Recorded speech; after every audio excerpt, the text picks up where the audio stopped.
Salut, ici Maps! Aujourd'hui, je vous parle du livre La flamme qui nous consume, qui est le deuxième tome dans la série The Elements, une série écrite par Brittany C. Cherry. J'ai lu le premier tome de cette série il y a un bon bout, ma foi, c'était au début de ma chaîne, ou très près en tout cas. Et j'étais pas certaine de qu'est-ce qui se passait par la suite parce que c'est pas les mêmes noms de personnages, puis ça semblait pas être des personnages secondaires qui sont maintenant des personnages principaux. Je suis pas vraiment vite dans la vie, mais j'ai compris que ce qui les relie, ça prenait pas la tête à Papineau. C'est la série des éléments. Donc le premier tome se nommait The Air He Breathes, avec mon bel accent anglais. Donc, on parlait de l'élément de l'air. Et ici, la flamme qui nous consume, on parle du feu. Et donc, les troisième et quatrième tomes, il va y en avoir un axé sur la terre et un axé sur l'eau. Donc, ce sont tout simplement 4 romances qui sont complètement indépendantes les unes des autres. Donc, ça serait pas super important si vous lisiez ce tome-là avant de lire le 1 parce qu'ils ne sont pas préalables les uns aux autres. Ce sont tout simplement 4 histoires d'amour autour des éléments de la Terre. J'avais beaucoup aimé le tome 1. J'avais vraiment apprécié la romance, les thématiques, la vitesse de l'histoire. Donc, allez voir cette vidéo-là si ça vous intéresse, les romances.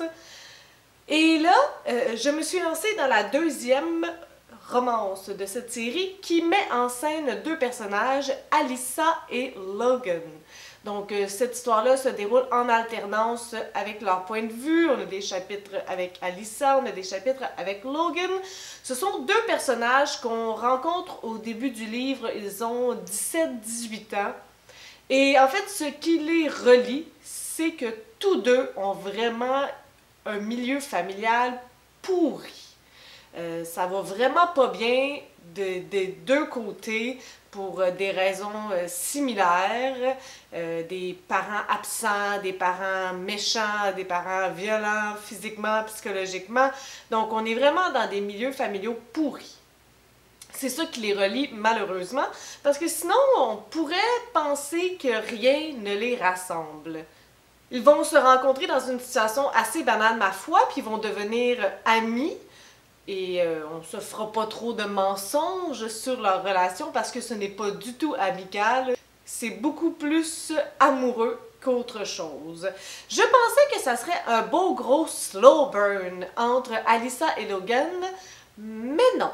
Ça va beaucoup plus vite que ça. Ils ont le temps de brûler la chandelle par les 2 bouts, de la faire exploser, de la reconstruire, Écoutez, ça va vite, il se passe de l'action en s'il vous plaît, autant entre eux qu'avec les personnages autour. On a le droit à du déchirement, on a le droit à de la reconstruction et du redéchirement et de la reconstruction à perpétuité.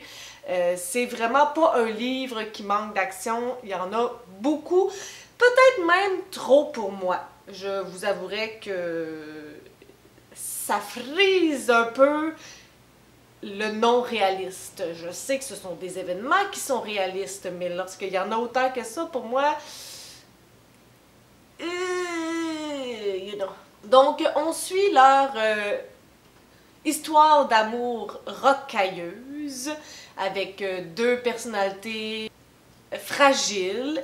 Logan étant beaucoup plus fragile qu'Alyssa. J'ai trouvé ça intéressant d'ailleurs parce que malgré que le milieu familial d'Alyssa soit difficile, elle, c'est malgré tout un personnage fort et malgré qu'elle a besoin de Logan dans plusieurs situations, elle est beaucoup plus présente pour lui et lui a beaucoup plus besoin d'elle que l'inverse. Ce qui m'a fait penser à une autre romance que j'ai lue il y a belle lurette aussi au début de ma chaîne. Je vous mets la vidéo tout près, vous allez pouvoir voir mes beaux cheveux longs. En tout cas, c'est le livre Une semaine avec lui de Monica Murphy, un livre que j'avais vraiment beaucoup aimé. On n'avait pas la même dynamique lorsqu'on parle de personnages, mais il y avait la même dynamique entre eux. Donc la femme était beaucoup, Fable dans ce livre-là, était très forte et très présente pour Drew, et on retrouve la même chose ici avec Alyssa qui est très présente et très forte pour Logan.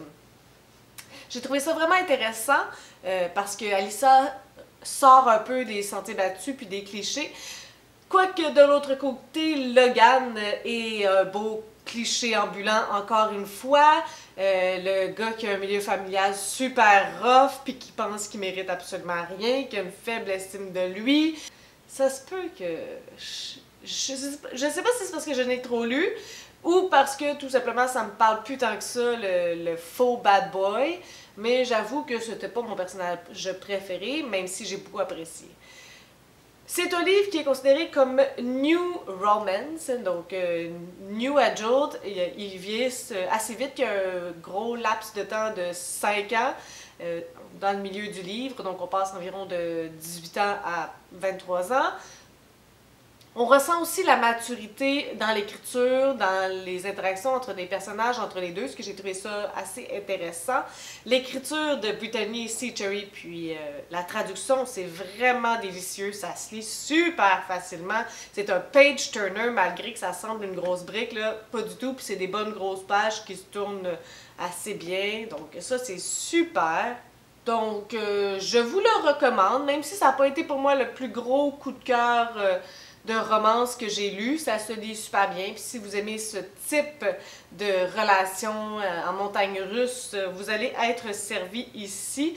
On a des beaux petits moments, des beaux petits pincements de cœur, des belles petites situations, des situations déchirantes.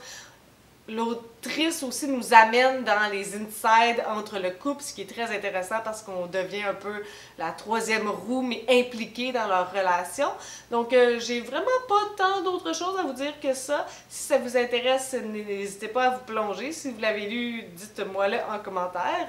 Donc, si vous avez des suggestions, des critiques ou des commentaires, n'hésitez pas à le faire en dessous de ma vidéo. Je publie des vidéos le mercredi et le samedi. Si vous aimez cette vidéo, n'hésitez pas à mettre un petit pouce ou à vous inscrire à ma chaîne. Et sur ce, je vous souhaite de bonnes lectures.